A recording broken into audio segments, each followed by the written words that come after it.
Thank you, ladies and gentlemen, and thank you for being a part of our afternoon today. We have our first guest on, as well as we have another guy that's going to be chiming in later on today, Mr. Brian Boyles. Now, we have Alicia here. Alison here, Alison here, who is a part of the Somerville Museum. Now, this is fabulous, guys, because right now we have one of the best people to talk to about what we're talking about today. And what we're talking about today is the Frederick Douglass reading, communal reading for a lot of places on the speech of what is the 4th of July to the slave. Now, some of you may not know that this speech was done in Rochester, New York, 1852, I believe is the number, and this was done in front of a crowd of people who were looking to celebrate the 4th of July. Their whole intent was to come and say, hey, this is the 4th of July. This is the time when, America is so beautiful and so great and so wonderful, and we want to talk about that and celebrate it and be a part of the history of America. And then in their esteemed wisdom, was like, all right, I have the perfect person to come and talk about this. And that person was Frederick Douglass. But Frederick Douglass had something to say about this as well. Now, what he talked about was the hypocritic or the hypocrisy or the ill intent of why you would bring me, a former slave from the South, to come talk about your 4th of July. Now, Alison, with your background, with your information that we have, talk a little bit about Frederick Douglass' relationship with Somerville, and then we'll get into a little bit more about what we got going on here with a lot of the things that we want to talk about today. Sure. Thank you so much. I just want a full disclosure. I'm no expert on Frederick Douglass. Frederick Roy, who is our project scholar for this particular program and one of the trustees at the Somerville Museum, is an expert on this. He's a PhD candidate in American Studies at Harvard, and so Yes, he's amazing. Yeah. And so he's kind of given me some notes to sort of use. Please, I'm going to read some of his notes to sort of answer your question here. We want to give a round of applause to her for doing this. Yes. Thank you for coming out and being a part of this. That is wonderful. All right. Thank you so much. We've been doing this program for 3 years, and, Douglass is really important today because he was among one of the greatest American patriots. And in one of his speeches, he writes, where there is no criticism, there is no progress. For him, patriotism is not a blind devotion to a flag or a symbol, but rather it's a commitment to the egalitarian ideals upon which America was founded. So for him, patriotism didn't mean blindly swimming with the current of society, but instead true patriots love the country enough to critique it and thus make it better. And so it's really important for us to, we read the speech, we recite it like many other communities, and then Frederick leads us in a discussion, which he's so well versed in a lot of these issues and questions that we all have. And, really sort of, we talk about it, and we talk about why it's important today to continue to talk about a man who lived many, many, many years ago. Many years ago. And so, to constantly critique and see, what's going on around us and not sort of taking everything just as is, I think is really important. It was really important then. It continues to be really important today, and it will continue to be important in the future. So we really needed a thinker like Douglass in the 1800s to be woken up from our sort of complacency and be reminded of what America can become. That's right. So his mission remains just as relevant today as it was then. So, and for us at the museum community, this event that we love doing really opens up conversations for us and potentially other programs and other events to follow. So it's a really important, and I think it's important for all of us to just reflect. And that's one of the best things I guess about this reading and the readings that happen across the Commonwealth is that this is an opportunity for more people to get involved. Not just your people that, well, you might say the museum people or the academics or somebody like that, but it's also a cultural thing that people from different cultures can come and be involved in this. Sometimes you will get other people who had no idea who Frederick Douglass was, and then they become involved in it. So that's one of the things that we look to see too, is to talk about, things that may not have happened, and they only come through or come together through collaborations. So what we want to do is kind of shift a little focus and talk about the collaborators, the people that jump in and become involved and want to be a part of these readings and have a lot to share. So let's talk a little bit about that with the people that you have collaborated with.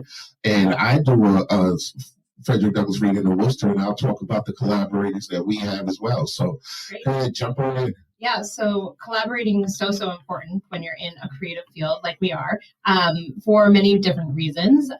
So we work really closely, obviously, with Mass Humanities, who sponsors this event across the Commonwealth. So they provide financial support as well as, other support and coordination or whatever questions you might have, and in connecting us with other communities that are doing similar events. So that is sort of first and foremost Mass Humanities, and a great thank you to them for their help with this.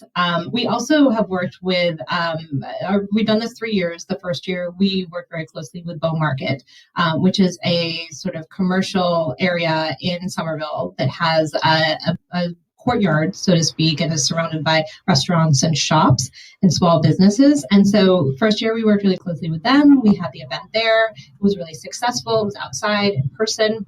And then last year, as we all know, with the pandemic, we had to sort of shift our execution. And so instead of having it in person, we worked with Somerville Center, who is also in Somerville, given their name. And they helped us to pre-record various community members we put a call out to everybody to see who wanted to participate and pre-record themselves reading parts of the speech. Then Somerville Media Center helped us create a comprehensive video of all of the speech being recited by various members. And then we played it on a live Zoom event, and they live streamed it on Facebook live stream. And we got we had 500 people on the Zoom call, and then hundreds of people tuned in through the live stream. So we were able to really connect with a lot more people in this way than we had in the past, in person. So it was a very different type of concept, and I think that it had its pros and cons for sure. But I think given the condition of where we were all at, it was a good compromise. That's great. That's great. Really wonderful. And then we just had our third one, July 1st at Bow Market, because now they are enthusiastically. And now these are one of the contributors, the collaborators. Exactly. Now this is a next step for them as well. Exactly. They love working with us. They help us in promotion. They help us with setting up. They give us ideas. They work on times with us. They reserve the entire courtyard for us. That's great. And they really, the promotion is so important. And so working with them is just, it's a dream. And we also worked with the Somerville Media Center again. So we just kind of continue to... it's like a massaging of the community. Exactly. You got to get them ready. Adding more collaborators, if you will, every year. So we're adding to the list. And so Somerville Media Center helped us out this year as well in recording the event so that we have a product to then put on our website so people can see it afterwards who weren't able to attend. So that's great. And we have our Executive Director of Mass Humanities on the line. Brian, are you there? I'm here, Cedric. Can you hear me? Oh, man, you coming in loud and clear. Thank you for chiming in as part of our podcast today. Ladies and gentlemen, this is Brian Boyles. He's the Executive Director of Mass Humanities, and he is one of the guys that you go to kind of get this kind of project going. He's one of those little, you call them bricks, that build the house. Right. He's probably the foundation of the house. But we want to thank you for being a part of that. And, talk a little bit about yourself and your role as Executive Director of Mass Humanities, and then we'll dive into your role with the Frederick Douglass Readings. Sure. Well, thanks again for having me, and thanks to you and Alison for making the Douglas readings possible. Um, I've been here at Mass Humanities since late 2018, and Mass Humanities has been supporting the Douglas events for 12 years now. We work with communities all around the Commonwealth to create opportunities for people to transform their lives and really build a more equitable Massachusetts through the humanities. I think what we love about the Douglas program is that we provide support and some resources, but these are grassroots humanities experiences that happen every year where, depending on where you are, it may look a little bit different. The formats are different. As Alison was saying, last year there was a lot, obviously, a need to do the online readings, and that ended up being, frankly, a lot more moving than I thought it would be, even in a Zoom space. To get back to in person this year, especially as a lot of communities, this was the first event they had done really where they were able to come back out of their homes and get together. And I think what's every year important about this program is that, people are willing to confront the legacy of slavery in a public setting. And, we say that every year. This is, evidence that, we're not there yet, that we have a lot of work to do if Douglas's words still resound so much with us when we read them and seem so familiar to our present situation. But this year in particular, we had 20 sites that we funded around the state, and we know there were others that weren't supported, just did it on their own. I think that's a real indication that the people want to tackle this subject, that they see Douglas as still a very central figure in trying to work through all that we're going through. And for me, and I think for Mass Humanities, knowing that there are people in this country who are choosing to look away from that legacy and trying to eliminate slavery from history books and public conversations, that makes this year all the more urgent, and all the more reason why we were really just glad to be able to provide this support, which is made possible through our partnership with Mass Cultural Council, because we can't stand by and allow that to happen. Nowhere in the country should, kids, but also adults, not get access to the truth about our history. And this is a really great way to do it in a way that brings people together, and allows them to talk with each other and to really revolve around this central text. And I think at its heart, that's, what the humanities do at the local level. And that's why it's such a central thing for us, because we really believe in the humanities being there, on the town common and in front of City Hall and in people's, homes. And that's what, this Douglas program allows people to do.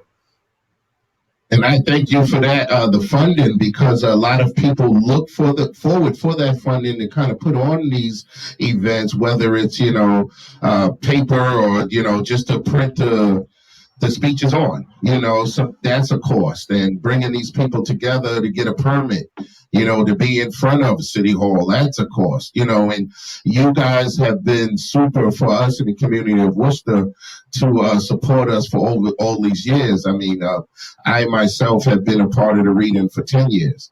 And that is, a testament to Mass Humanities, Mass Cultural Council, the Worcester Arts Council. As we talk about collaborators, I mean, we in Worcester had the Worcester Public Library. We had community groups from the Worcester Roots Project to Pleasant Street projects. We had the youth center from the Worcester Youth Center, Boys and Girls Club. Sometimes we had, people we never even thought about, just come down the block, and we gave some flyers out to the shelters. And then next thing you know, you have one or two people from one of the shelter programs come down and, find out, that they can read. Sometimes you look at some of the people who are less fortunate in our community, they can't do anything. And then they stand up and read in front of City Hall, one of the most powerful speeches that were ever done in America. And this was by an American, because Frederick Douglass was born here. He is part of this American fabric. And I'm glad that Mass Humanities recognizes that on a level of the humanities, not just a cultural icon or an academic, just one layer of Frederick Douglass, that there are, once you peel away the layers, you'll see how Frederick Douglass still resonates today because of his authentic self then. And sad to say, the same problems that we had then, we're still having now. That's part of the sad part of it, that his speech is so relevant today. And what we want to do is for you, as well as for Alison, to talk about the relevancy in your communities. Alison, we're going to start with your relevance to the community of Somerville and some of the things that, Kendrick might have put over there that you can stitch in to the conversation that we're having. Well, he didn't give me notes on that exactly, but Okay. I will sort of talk to this a bit. So, I am a white person in Somerville, and, as a facilitator of the museum, and the museum's mission is to reflect the community, and that is something that we strive to do every single day in all of our programs and exhibits and whatnot. And so I think what this event in particular does for us is it allows us, first of all, to have an event where sort of everybody can participate, which isn't always the case in all our events. And so it's really a very interactive, very participatory event that people can sort of really feel a part of. But it also, I think most importantly, opens up the conversation for other things, for this conversation to continue. And as an example of that is last summer, Frederick and his wife, Holly, developed a summer discussion series. And so, this was after George Floyd and everything that was happening and the pandemic. And I think we were all just feeling like we wanted to talk and we wanted to understand and we didn't know what to do. And so every week for, I forget how many weeks, I want to say it was like 2 months, there were about 60 people who signed up every single week. It was sold out every week. And, we had homework every week, readings, videos, whatnot. And then we'd get together every week and the 60 of us would listen to, Frederick or Holly or another panelist give a little bit of a presentation for a few minutes. And then we'd break off into our smaller groups. Okay. And in those groups, we were encouraged to feel that it was a safe place to sort of talk about what we had read, what we had seen, and sort of take it apart and better understand it. And I think for me personally, because I can't speak to anybody else's experience, it helped me sort of see the things I wasn't seeing. Okay. I think we all grow up from different backgrounds and different upbringings, and we have lenses based on that. And I hadn't realized the things I hadn't seen or realized before.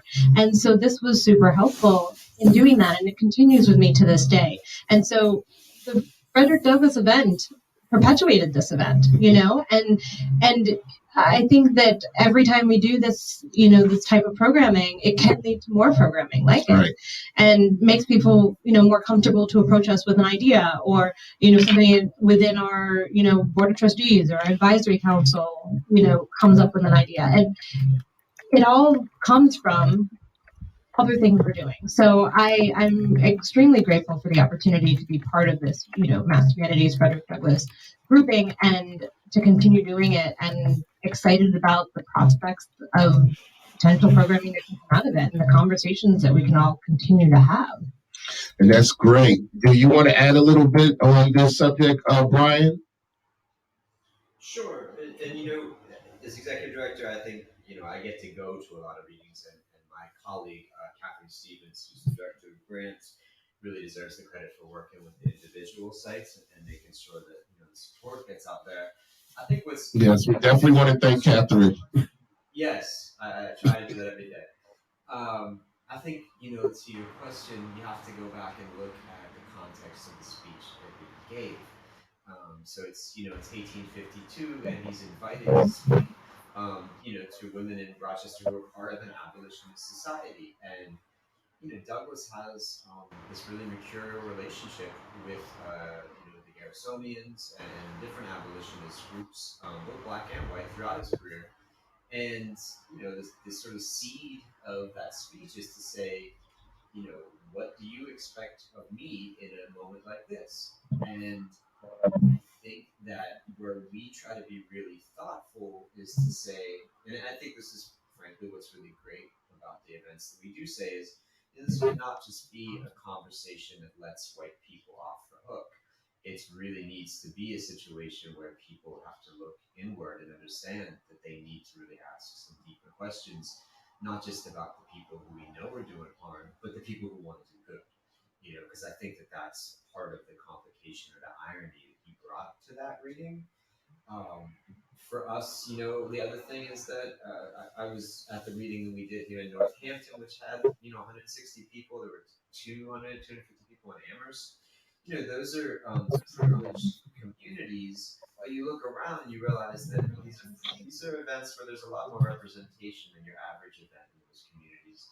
And what I came away from this year, just like seeing photos and reading reports, but also being at those events, was these are the people that are choosing to do this very brave thing of getting back out there after this pandemic and through all the strife that we've gone through and be in community and read this tough speech. And I think for Mass Humanities, in part it's a what if, but I think it's also an intention we want to set. It's like, what if we work with these communities throughout the year? Say that the 20 of you organizations obviously working towards partnering for a better Massachusetts. What can we learn from the other things you do throughout the year, including the 4th of July readings? But there's obviously partnerships and community that you're building, and we want to see more of that. But I just came away really impressed that people were willing to challenge themselves to face this speech. I think that's what's a really important thing about it. Well, thank you for those words, because one of the things that I looked at when you said, or vision when you said that, well, these were the same people in North Amherst that were probably in the audience looking back at Frederick Douglass during that time and wondering, he is talking to a group of basically white people in Rochester, New York, put together by a women's conference. And some of these same resemblance are in the audience today, still looking back and wondering, what can we do? What can we do? This is 1852 when he said it, and this is about to be 2022. And people are still wondering what to do. And it's good that you guys have looked at that and maybe continue to do things not just once a year, but throughout the year, to kind of stitch some fabric together that this American quote is supposed to look like, and use this as this catalyst. This Frederick Douglass reading could be one thing to use, but Mass Humanities, as you know, has many tools in its belt. And let's talk about a couple of those tools that you got and how we can help you gather more tools or resources, or how does the general public help Mass Humanities continue to be a part of these communities? What do we need to do to help you get, what needs to be done? Man, it's such a good question. One other thing I'd say about, especially that Amherst reading, is that Dr. Shabazz, who gave sort of the opening introduction of that speech, said, he just looked at where we are here out in the Connecticut River Valley and said, we are actually in a line with a long abolitionist tradition that goes on to the present. You can point to that history in Massachusetts. I mean, you can point to it in many states, but you can point to it in Massachusetts and then start to really think, okay, if that's our inheritance, what do we need to do, now?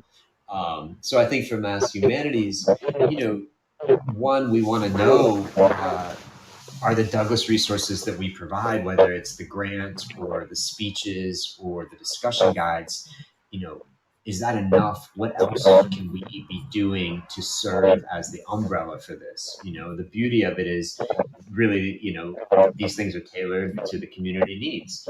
But are there, digital tools or frankly tents, and things like that that we could be providing, because we're here for that. So I think there's those practical aspects, but then I think it's, what's going on at the local level that you're tapping into that makes people want to come and do this. Because as a funder, I will say going forward, our focus is going to be about surfacing narratives about Massachusetts that aren't in the public eye.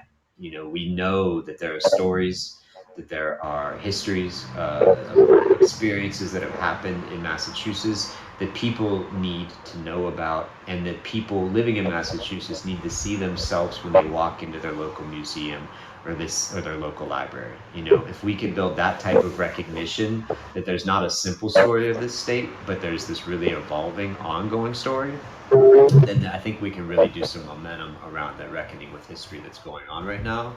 So for us, we're putting most of our grant funding over the next couple of years behind those efforts to support organizations and communities that want to tell new stories about Massachusetts. Our hope there, and what we really want to structure, is to say, for a long time, we've had, frankly, kind of a Byzantine application process where we do work pretty hard to make sure applicants learn a lot about how to apply for funding, and then we fund you, and then you go on and do your work.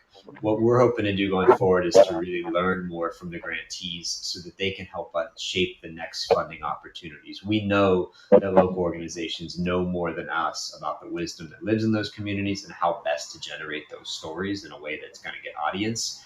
How are we able to share that information with the community 100 miles away? And I guess that's our broad question for everybody, is like, we have a built-in network. People come to us to find resources. In return, we should be connecting organizations, and we hope to do that with the Douglas sites in the coming year, like bring everyone back together to be able to talk through challenges and opportunities. But I really see us as moving into a place where we're more of a network and a champion for the cause as well as a funder. And that's going to mean we're going to have to listen a lot and respond to the needs that you guys present to us.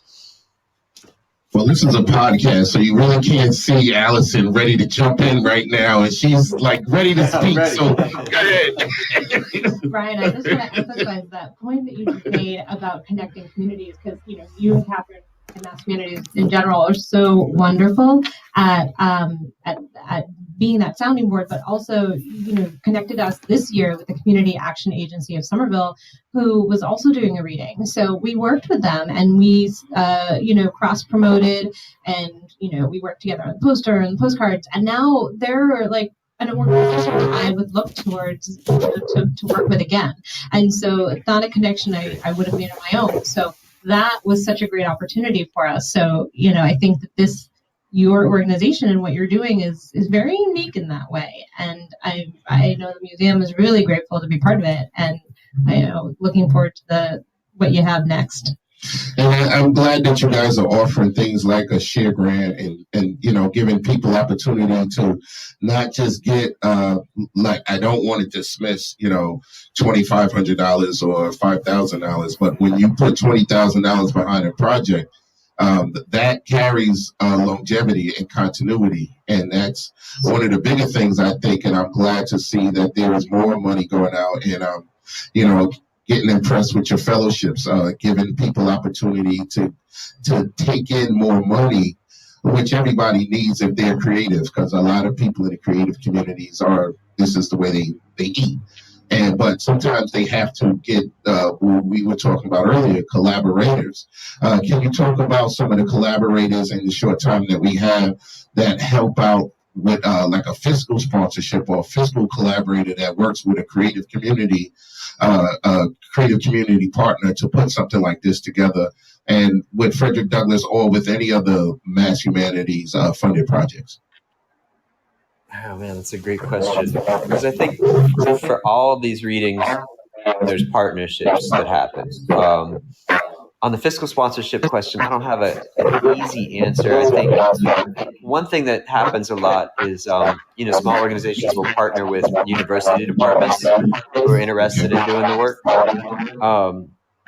And then, I think that what we're looking forward to is being able to fund some of the larger umbrella organizations at the local level. I know, Cedric, you work also with like the Worcester Cultural Coalition. So finding places where there are these coalitions that can bring more people basically into the funnel to get funding and get resources. I think that's going to be, that's work we need to do. We also, we lean on legislators to tell us and to help us spread the word on these funding opportunities. So with Douglas specifically, I think back to what Alison said, like these really great partnerships come up. What what we're hoping to do more often is to be able to support those partnerships in their next step, because we know that that first partnership, might take you a year to put together, and then what do you do next? So how are we able, I think, to make it easier for organizations to keep going once they've made a bridge? Because I think that's, anybody that does creative work or public humanities work knows, it takes hours and meetings to really get a collaboration going. At the end of that, the funding might be up on the first grant. How are you able to then, keep going? And how do you not have to go through the whole gauntlet again, basically to get that second funding? And we're aware of that. We're not laughing over here. I just, this is a podcast. We're smiling a lot over here. You can't see us. But we know about those hours. Oh, man. And some of these were translated into Zoom meetings, Yeah. But we got through that. We're post-COVID, and we're glad that some of us, these were the first opportunities to come outside and share in something with the community. And we appreciate you guys at Mass Humanities for funding us and for getting the word out there and just doing the things that you did recently with the emails of what is going on in your community. And we were able to share with all the other groups and not have to wait for your end of the year report. And then we got to celebrate these things in real time. I wish we had more time, but like I was talking to Alison, there's a whole procedure that happens after my 5:30 show for the next person that comes on at 6 o'clock because of COVID. We got to get out of here, and they got to clean, and they got to do some other stuff for the next group that comes in. But thank you, Brian, for being a part of this. Thank you, Alison, for being a part of this. Mass Humanities, Somerville Museum.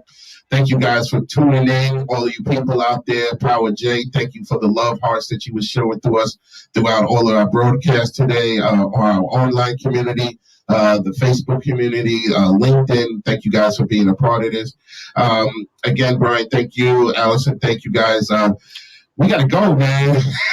So we would like to end today with just a whole bunch of thank yous and look forward to all of those people in the online world tuning in Mass Humanities, tuning into the Somerville Museum, and look and see what projects that we have coming up. Thank you for tuning in to the One Set Boogie broadcast, where we brought you the post-Frederick Douglass reading of 2021. And we will look forward to our next conversation with our next group of people next week. So thank you guys, and we're out. Have a good night.